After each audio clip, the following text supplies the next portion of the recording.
नमस्कार। अभ्यास की ऑनलाइन क्लास सीरीज में आपका स्वागत है। पिछली वीडियो में हम बात कर चुके थे विद्युत विभव के बारे में, विभवांतर के बारे में, विद्युत विभव का भौतिक महत्व और बिंदु आवेश के कारण विद्युत विभव। और हमने बिंदु आवेश के कारण विद्युत विभव निकाला था V बराबर कितना, के क्यू अपॉन कितना R।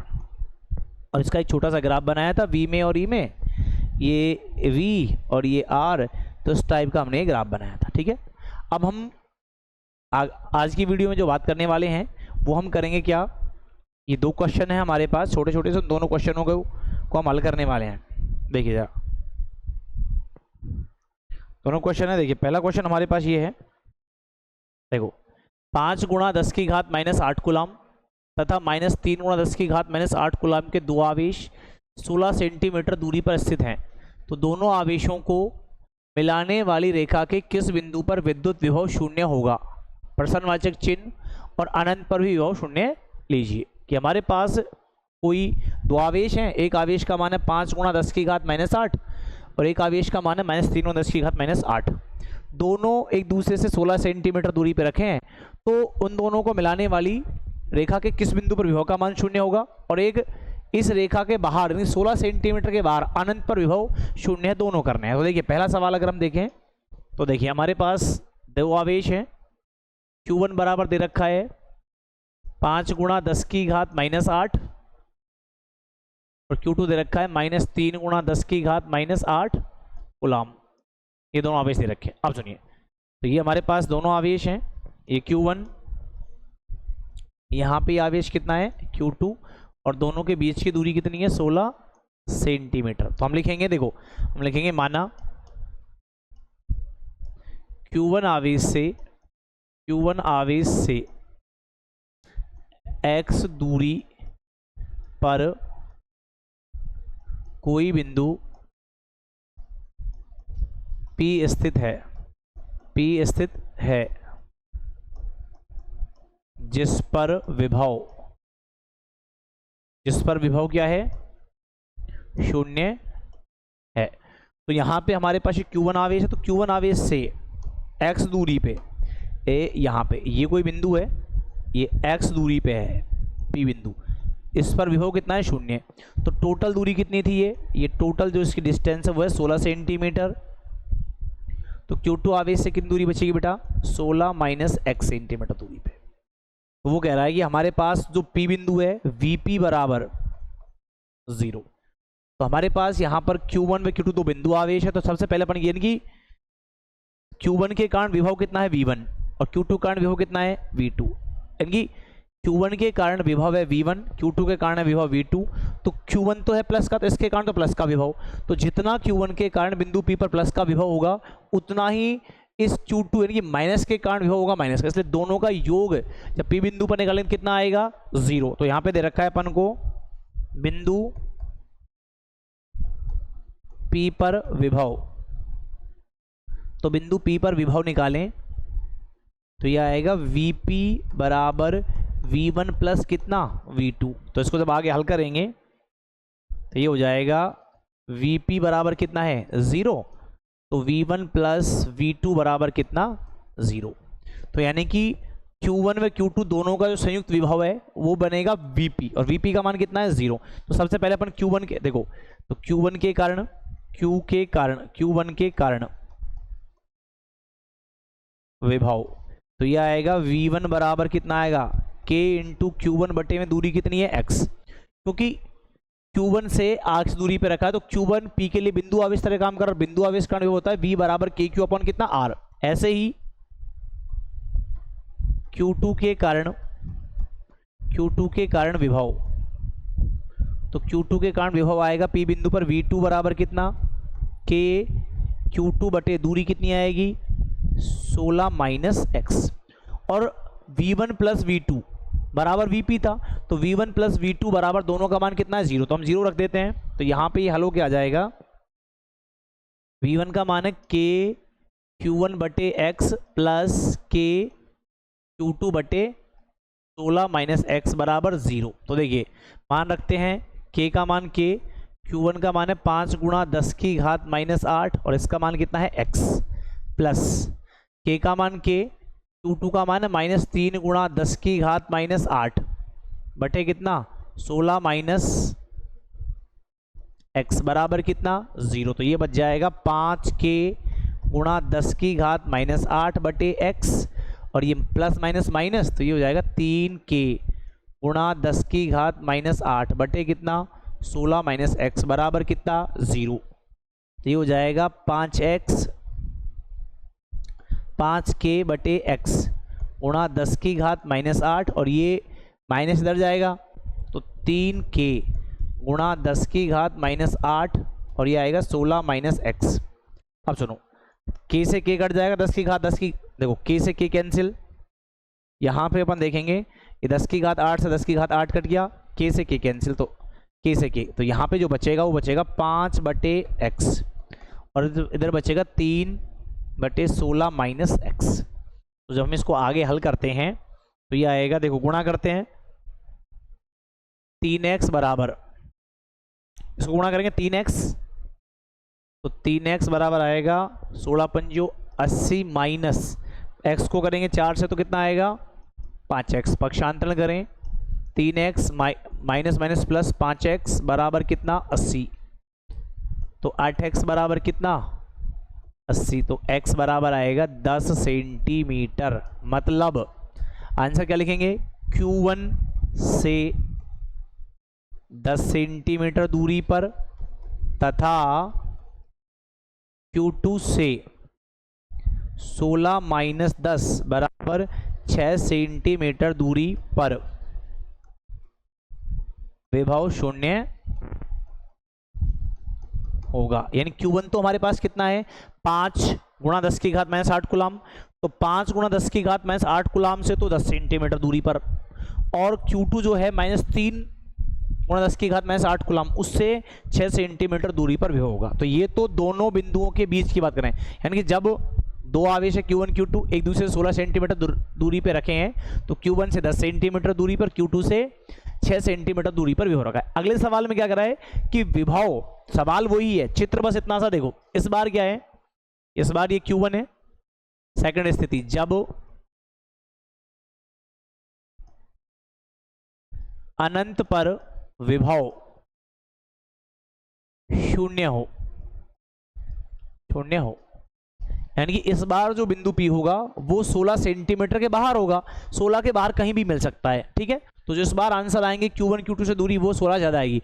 ये मेरे पास Q1 है और ये आवेश कितना है Q2, इस बार हम बाहर ले रहे हैं अनंत, तो ये देखो यहां पे है कोई बिंदु,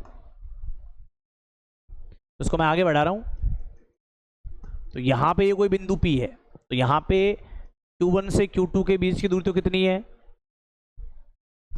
ये दूरी तो कितनी है 16, और यहां से हमने लिख देंगे ये वाली दूरी कितनी आएगी, देखो ये यहां से ये जो दूरी है ये दूरी है x, तो फिर इस P की Q2 से दूरी कितनी बचेगी बेटा x माइनस 16। तो हम यहाँ पे वही लिखने वाले हैं, माना हमें वही मान लेंगे, माना Q1 से x दूरी पर विभव का मान कितना है शून्य, कितना है शून्य, तो फिर Q2 से बचेगा, पिछली बार तो बीच में था तो 16 माइनस x, इस बार बाहर है इसलिए x माइनस 16, तब बिंदु P पर विभव, तो वही Vp बराबर कितना है 0, तो Vp का मान, P पर दो विभव है, Q1 के कारण तो कितना है V1 और Q2 के कारण कितना है V2, तो ये आएगा Vp बराबर V1 प्लस V2, इस Vp का मान कितना है 0, तो ये हो जाएगा V1 प्लस V2 बराबर कितना 0। अब हम इनके मान रख देते हैं, जब दोनों के मान रखेंगे तो इधर देखो, तो यहां से जब मान इसके रखने वाले हैं अपन, इधर देखो, तो यहां मैं रख रहा हूं V1 का मान, तो V1 का मान तो आएगा k Q1 अपॉन कितना x, और V2 का जो मान आएगा Q2 के कारण वो आएगा k Q2 बटे x माइनस कितना 16। जब इस मान को यहां रखेंगे तो ये आएगा k Q1 बटे x प्लस k Q2 बटे x माइनस 16। अब हम इन सारे के मान रखते हैं, देखो जब हम इनके मान रखेंगे तो ये आएगा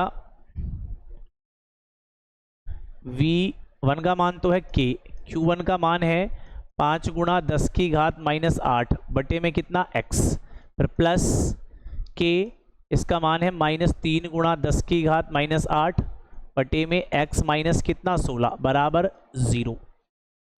तो 5k गुणा 10 की घात माइनस 8 बटे x, फिर माइनस 3k गुणा 10 की घात माइनस 8, x माइनस कितना 16 बराबर 0।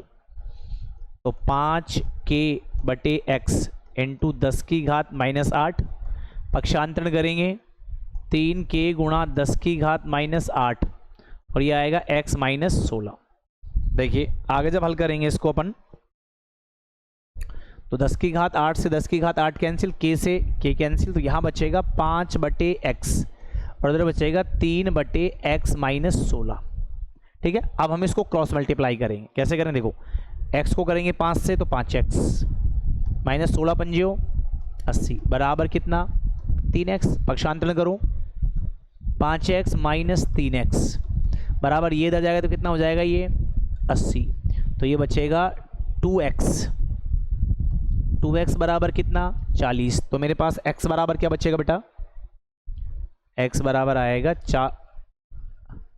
ये बचेगा 80, तो x बराबर आएगा 40 सेंटीमीटर। तो देख लो इस बार जब हमने अनंत की बात की तो इस बार जो q1 से दूरी है वो 16 से ज़्यादा कितने थे 16 सेंटीमीटर। हमें लिखेंगे q1 से 40 सेंटीमीटर दूरी पर तथा Q2 से 40 माइनस 16 बराबर 24 सेंटीमीटर दूरी, 24 सेंटीमीटर दूरी पर विभव 0 होगा। हाँ जी, ये जो क्वेश्चन है वो एक बार बोर्ड में पूछा गया है हमसे। ठीक है, तो हमारे पास दो चीज़ें हैं। देखो पहले हमने सवाल किया ये कि 5 गुणा 10 की घात माइनस 8 कूलाम और माइनस 3 गुणा 10 की घात माइनस 8 कूलाम के दो आवेश 16 सेंटीमीटर दूरी पर स्थित हैं। दोनों आवेशों को मिलाने वाली रेखा के किस बिंदु पर विभव 0 हो, एक तो 16 के बीच में और एक अनंत पे। तो मैंने पहले देखो ये किया कि माना Q1 बराबर Q2 R, माना Q1 से x दूरी पर कोई बिंदु P स्थित जिस पर विभव का मान कितना है 0। तो ये Q1 से x दूरी पे है, तो ये Q2 से बचेगा 16 माइनस x। फिर अपन ने देखो तो इस बिंदु P पर विभव की अगर हम बात करें तो Vp बराबर कितना 0। तो बिंदु P पर दो विभव होंगे, तो Q1 के कारण तो कितना है V1, Q2 के कारण कितना है V2, तो कुल विभव आएगा Vp बराबर V1 प्लस V2। तो Vp बराबर 0, तो V1 प्लस V2 बराबर 0। तो Q1 के कारण विभव, तो बिंदु आवेश के कारण विभव, Q1 से x दूरी पे बिंदु P है, तो V1 बराबर K Q1 बटे में x और Q2 से कितना है 16 माइनस x, तो ये आएगा V2 बराबर K Q2 बटे में 16 माइनस x। आगे दोनों के मान रख दिए मैंने, K Q1 x प्लस में K Q2 16 माइनस x बराबर 0। सारे मान रख के सॉल्व करके ये निकाला। तो जब बीच की बात कर रहा है तब तो Q1 से 10 सेंटीमीटर दूरी पे है और Q2 से 6 सेंटीमीटर दूरी पे। और जब हमने बात करी किसकी, अनंत, जब अनंत पर विभव 0 है तो इस बार ये जो बिंदु P है वो 16 सेंटीमीटर के बाहर माना है P। ये माना कि Q1 से 16 सेंटीमीटर दूरी पर कोई माना Q1 से x दूरी पे कोई बिंदु P है, तो ये Q1 से x है तो Q2 से आएगा x माइनस 16, तो Vp बिंदु पर 0 आएगा।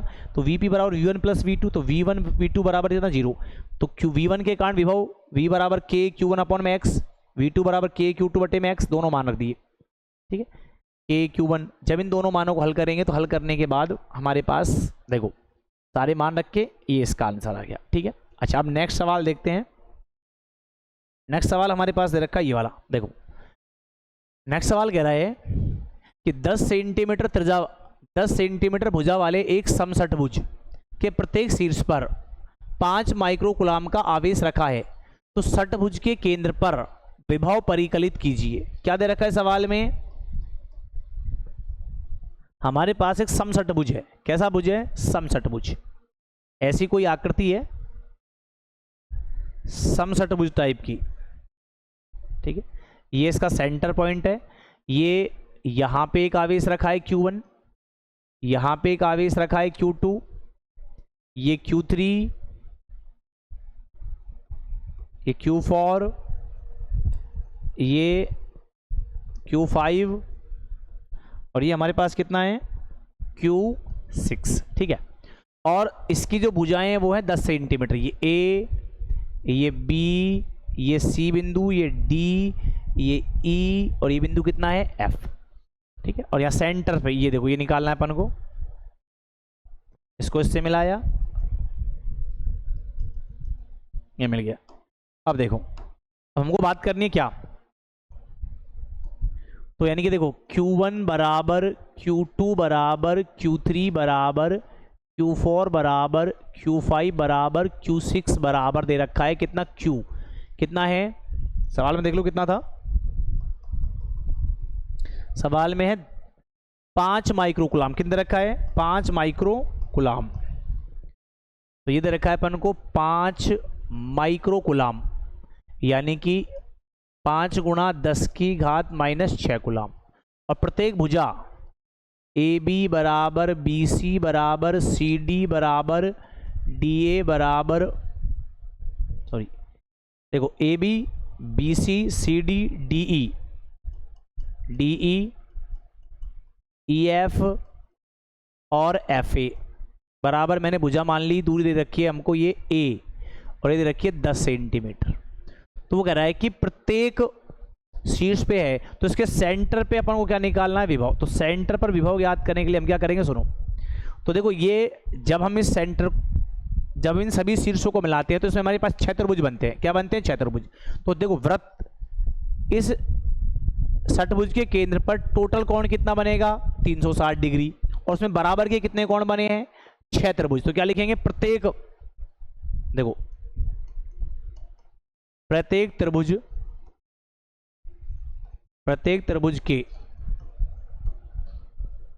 त्रिभुज के द्वारा केंद्र पर निर्मित कोण, तो ये आएगा थीटा बराबर टोटल कोण कितना है 360, टोटल कोण कितना है 360, और टोटल कोण 360 है, उसके बाद प्रत्येक कितनी अगली 6, तो 6 का हम क्या करेंगे भाग देंगे, तो ये हमारे पास हो जाएगा कितना 0, ये हो जाएगा 6 का भाग देंगे, सॉरी 6, तो ये आएगा 60 डिग्री।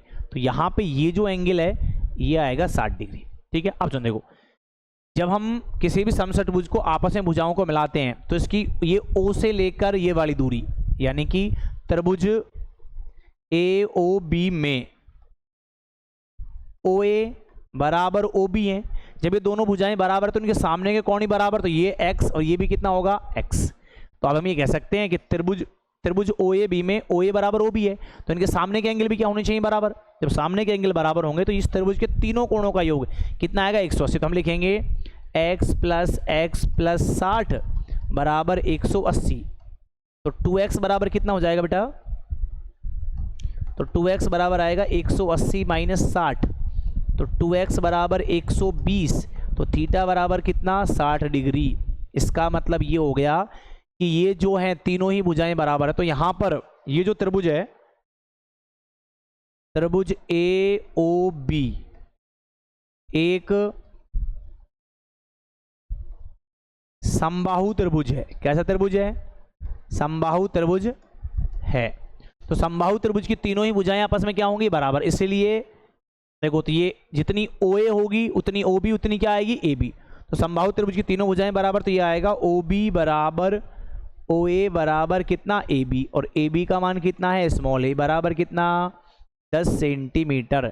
तो इसमें जितनी भी ये भुजाएं हैं OA OA OB OC OD OE और OF सारी की सारी भुजाएं आपस में बराबर होंगी, इसीलिए सभी भुजाएं OB बराबर OC बराबर OD बराबर OA बराबर OE, देखो सारी भुजाएं OA OB OC OD OE और OF सारी की सारी A बराबर कितनी आएंगी 10 सेंटीमीटर। तो A बराबर 10 बटे में 100 बराबर 1/10 मीटर, ये आंसर है। तो यहाँ पे देखो हमारे पास 6 आवेश हैं, तो 6 आवेशों से सेंटर की दूरी बराबर है, सबकी दूरी A और A, और सभी पर आवेश समान, तो एक बिंदु आवेश के कारण विभव कितना होता है KQ अपॉन में दूरी। तो यहाँ पे 6 आवेश है, 6 की 6 का मान समान है और 6 की दूरी समान है, तो क्या लिखेंगे षटभुज के षटभुज के केंद्र पर, तो षटभुज के केंद्र पर विभव, हाँ जी, तो षटभुज के केंद्र पर विभव, तो V बराबर आएगा 6 इंटू के क्यू अपॉन में दूरी कितनी है a, तो V बराबर 6, a का मान 9 गुणा 10 की घात 9, q का मान 5 गुणा 10 की घात -6 और a का मान है 1/10। तो v इज इक्वल टू, इसको गुणा करेंगे 9 5 6 की 30 गुणा 10 की घात 9 में से 10 की घात कितनी गई 6, तो ये बचेंगी 10 की घात कितनी बचेंगी 3 और ये 10 और ऊपर चला जाएगा। तो v इज इक्वल टू 9 तिया 27 गुणा 10 की घात 4, 3 और 1 4, तो v इज इक्वल टू आएगा 27 गुणा 10 की घात 5 वोल्ट। तो षटभुज के केंद्र पर विभव आएगा 27 गुणा 10 की घात -10, 27 गुणा 10 की घात कितना 5 वोल्ट। हम इसको सीधा भी कर सकते हैं, हम लिखेंगे कि हम जानते हैं समषटभुज में 6 त्रिभुज बनेंगे, प्रत्येक त्रिभुज कैसा होगा समबाहु, तो समबाहु त्रिभुज की प्रत्येक भुजा बराबर है, तो उसके केंद्र से सभी शीर्षों की दूरी आएंगी उस भुजा के बराबर, तो 6 सेंटीमीटर, इसलिए अपन इसे लिख दिया v बराबर एक केंद्र एक शीर्ष के कारण केंद्र पर विभव आएगा v बराबर के क्यू अपॉन में a, तो 6 के कारण 6, तो ये आंसर हमारे पास आ जाएगा। ठीक है, अच्छा इसके बाद हम एक छोटी सी परिभाषा की बात करने वाले हैं, विद्युत द्विध्रुव। क्या बात करने वाले हैं, विद्युत द्विध्रुव, विद्युत द्विध्रुव, विद्युत द्विध्रुव। हालांकि हमने ये जो टॉपिक था पहले भी पढ़ लिया था, दोबारा देख रहे हैं। जब दो समान परिमाण और विपरीत प्रकृति के आवेश एक दूसरे से अल्प दूरी पर रखे हों, यानी कि इस पर मान लो माइनस का 2 कूलाम है तो इस पर कितना होगा प्लस का 2 कूलाम, तो दोनों पर मान तो क्यू क्यू है, एक का माइनस एक का प्लस। जब दो समान परिमाण और विपरीत प्रकृति के आवेश एक दूसरे से अल्प दूरी पर रखे हों तो ऐसी व्यवस्था को विद्युत द्विध्रुव कहते हैं। ये तो विद्युत द्विध्रुव है। इसके बाद एक परिभाषा आती है विद्युत द्विध्रुव आघूर्ण, विद्युत द्विध्रुव आघूर्ण। तो विद्युत द्विध्रुव आघूर्ण होता है किसी भी विद्युत द्विध्रुव के एक आवेश के परिमाण और उसकी बीच की दूरी का गुणनफल, उसके बीच की दूरी का गुणनफल विद्युत द्विध्रुव आघूर्ण कहलाता है। अर्थात इसको P से लिखते हैं, P बराबर Q इंटू में 2a। ये विद्युत द्विध्रुव आघूर्ण सदिश राशि है, इसकी दिशा सदैव ऋणावेश से कहाँ होती है, धनावेश की ओर पाई जाती है। कहाँ पाई जाती है, धनावेश की ओर। इसके मात्रक की बात करें तो कूलाम इंटू क्या होता है, मीटर। ठीक है ये। अच्छा हमको क्या करना है, जैसे हमने फर्स्ट चैप्टर में विद्युत द्विध्रुव के कारण अक्ष पर तीव्रता निकाली, निरक्ष पर तीव्रता निकाली, ऐसे ही इस विद्युत द्विध्रुव के कारण अक्ष और निरक्ष पे विभव तो नहीं है, विद्युत द्विध्रुव के कारण सामान्य बिंदु पर विभव की बात करेंगे, वो हम बात करेंगे इससे अगली क्लास में। ठीक है, थैंक यू।